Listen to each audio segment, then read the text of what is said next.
This is part 2 of my solar project. As mentioned in the first half, this particular project is powered by a 180 watt Loom solar monocrystalline panel.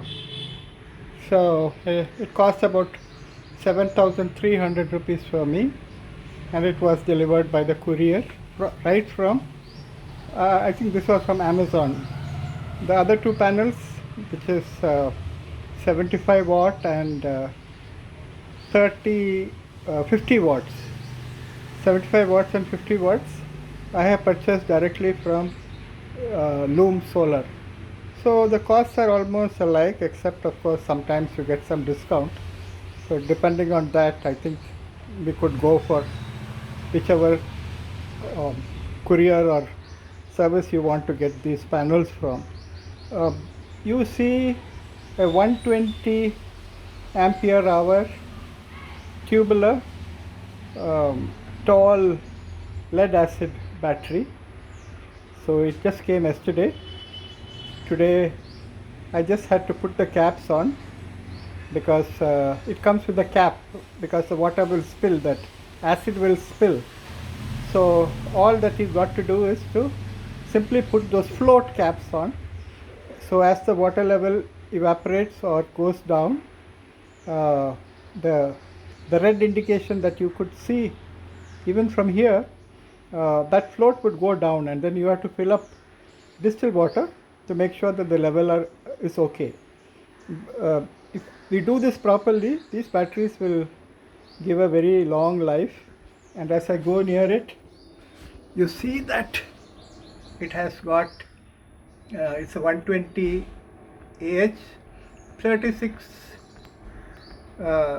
month warranty. Of course there are some clauses along with it, so I'll have to make sure that I register it properly. I think it is called RC15000, and the name of this model is Red Charge. I'm told these batteries are very reliable, and I hope they will be reliable with me too.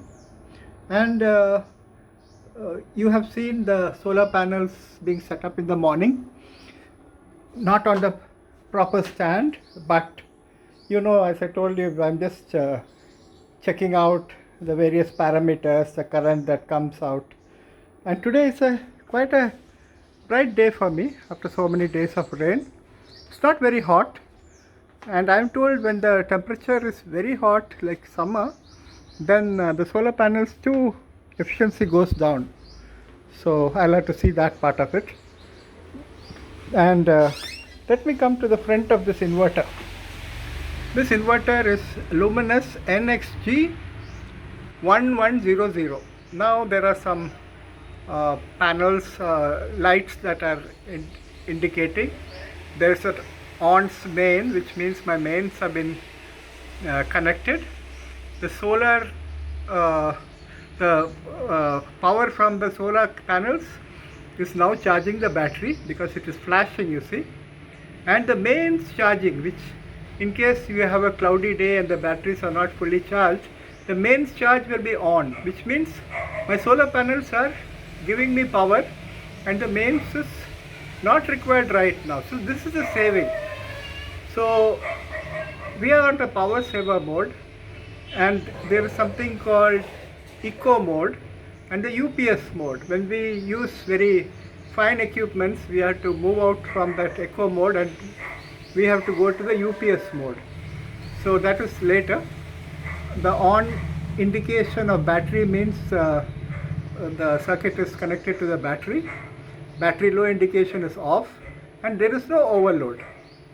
So this is it. I have not really loaded this particular installation because I have to monitor, as I told you, the performance, how much what you call the solar panels at the end of the day, do they really charge up my battery.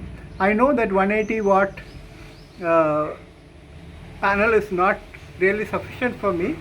I might hook up the 75 watts solar panel also in parallel. In the morning I made a mistake of saying it was serial. it is in parallel, because in parallel only this is a 12 volts what do you call solar panel, and when we have to add solar panels and feed it to a 12 volts input, we have to make sure that all the connections are in parallel, not in series. So this is roughly the installation. As I told you, I've yet to get the stand and everything. Now let me go in and see what it is powering. I have not really connected to the supply here, main supply, wherein I want to power up this room and the kitchen behind and my bedroom. The loads are very less because they're all LED lamps. The two fans, now this fan is I think 30-year-old fan, and so is this one which is not turning. They are working since the day the electricity came to our house. So I am now going to replace them with Atomberg fans. These are BLDC motor fans. You can see the two packages here. Can you see it? Yes. You can see the two packages. Now these consume 28 watts in full speed, which means it is even taking wattage which is less than your mobile charger. So that would be really great for my inverter, because I would like to conserve power so that batteries don't get discharged too quickly. I have to make sure that it runs for 24 hours.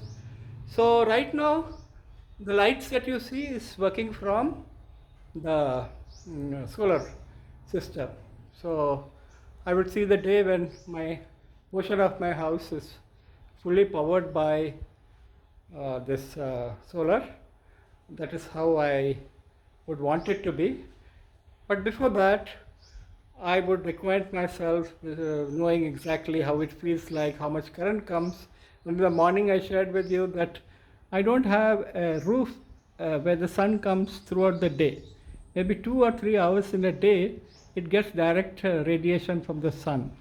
So this is something I must take into consideration, and I must increase my solar power sufficiently so that the small amount of time that direct sunlight is coming, I should be in a position to charge my battery. So that is my challenge.